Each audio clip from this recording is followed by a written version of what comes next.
The Iran and Israel conflict sees no immediate end, and now the US is also considering joining Israel's military action against Iran.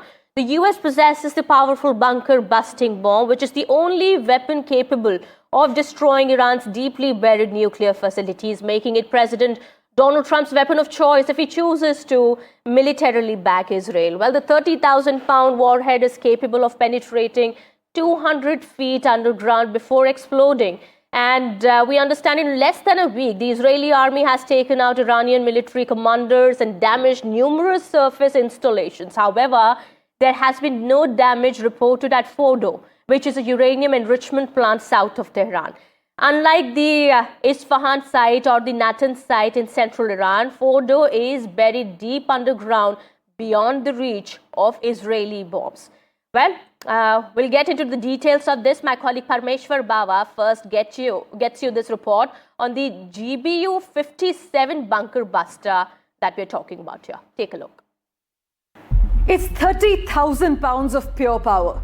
Nicknamed the bunker buster, the GBU-57 massive ordnance penetrator is the most powerful non-nuclear bomb on Earth. And right now, it may be Israel's only hope of hitting what it calls the heart of Iran's nuclear program. I'll tell you why it matters. Iran's Fordow nuclear facility, buried deep inside a mountain, is practically impenetrable. Israel's own bombs can't touch it, but the US mob, well, it was explicitly engineered to destroy deep underground weapon bunkers exactly like Fordow. So why hasn't it been used?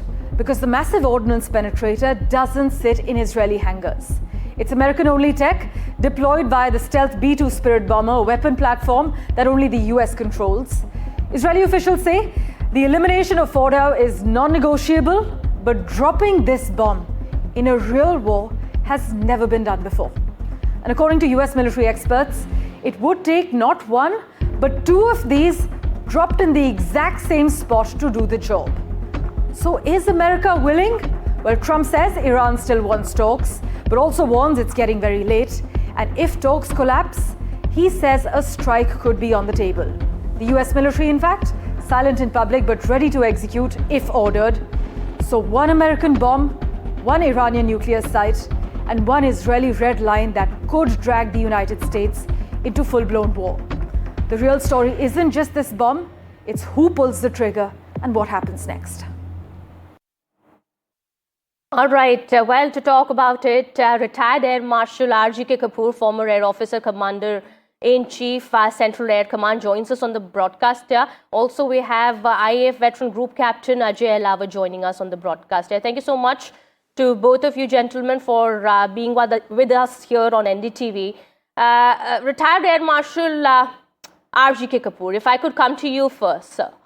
You know, help us understand, first of all, the capabilities of this GBU-57 bunker buster bomb that we are talking about. What makes it so destructive, and also, is that something a worry for Iran at this point in time? Yeah, good afternoon, and thanks for having me on the show. GBU-57 comes in various types. And the basic aim is to hit targets which are deeply buried. The bomb itself weighs about 30,000 pounds, which if we convert, because our viewers in India are, I think, more familiar with kilograms than with pounds. And so it is about 13,600 kilograms of weight. It is made of dense steel, and the nose is very sharp.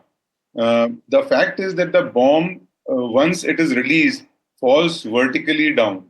And while it is falling vertically down, it accelerates to its terminal velocity. When it is hitting the ground, its velocity is more than Mach 1. And so what it does is, it is a combination of kinetic energy and the strength of the bomb and the body, which is made of highly dense steel, which allows it to penetrate. Now, when we talk about, there are two factors. One is what is the weight of the bomb, and second factor is what is the explosive. That is the explosive capability, which is going to actually cause destruction. Okay. Now, if we see the normal weapons that Israelis have deployed in this campaign, The explosive content is about 200 to 500 kilograms, depending on what weapon is, what caliber is. And so what that does, it creates certain amount of explosion and destruction. Now, this weapon has the explosive content of almost 2,500 kilograms, which is about 5,342 pounds. And so when we compare it, if we just compare in a very layman term, the difference is that one single bomb can cause destruction in one place equal to more than about 7 to 8 bombs, which are common bombs which are being deployed by the Israelis. Now, what happens is this weapon, when it penetrates, it continues to penetrate. Normally, what would happen is when a weapon like this has to penetrate through about 200 feet or 60, 70 meters of rock and granite and concrete, what happens normally, a weapon would break or disintegrate. But because it is constructed in a particular manner to withstand those forces, as it is, penetrating deep through a height of about 200 feet, it keeps it integral. And now when it identifies that there is a tunnel or an open area beneath the rock, then it has a fuse which causes the detonation and the weapon explodes. And so the destruction that this weapon would cause would be way more than any other weapon, which is a non-nuclear. And that is what Israel needs, and that is what Israel is expecting. This kind of help from US. Group Captain Ajay Alawat, if I could come to you, experts say that only the US has the conventional capacity to destroy such a site, and by conventional capacity they mean, of course, the non-nuclear GBU-57 bomb. Not even Israel has it. Israel now would certainly need the help of US to win this war.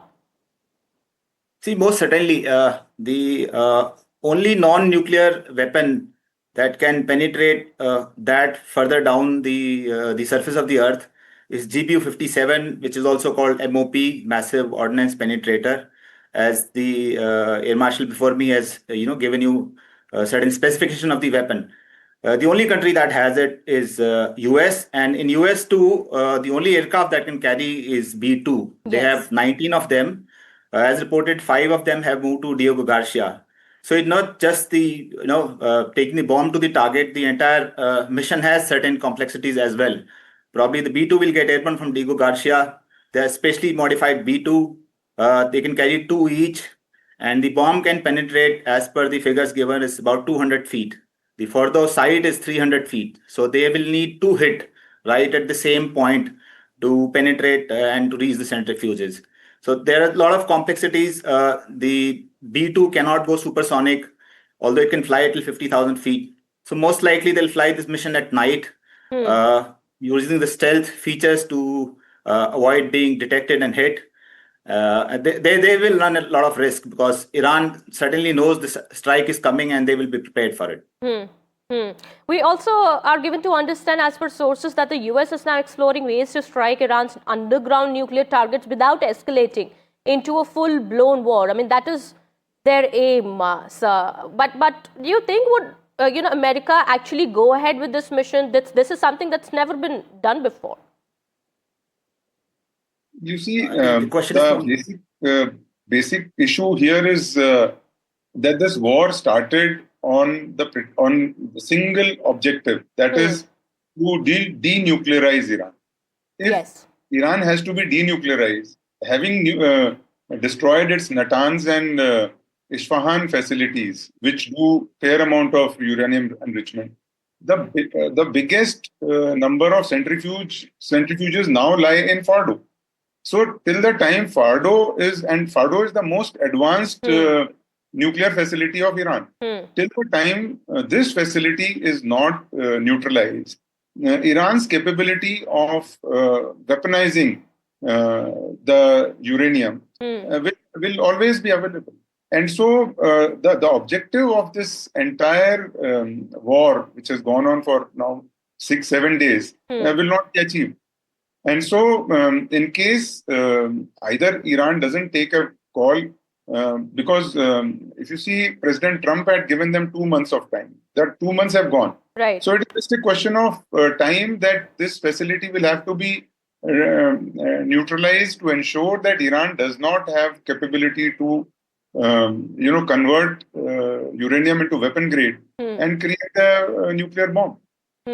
Absolutely. That probably is unacceptable to both USA and Israel. Absolutely. If And that is why we understand US is also considering joining Israel in this war against Iran. But how soon would that happen? That, of course, remains to be seen.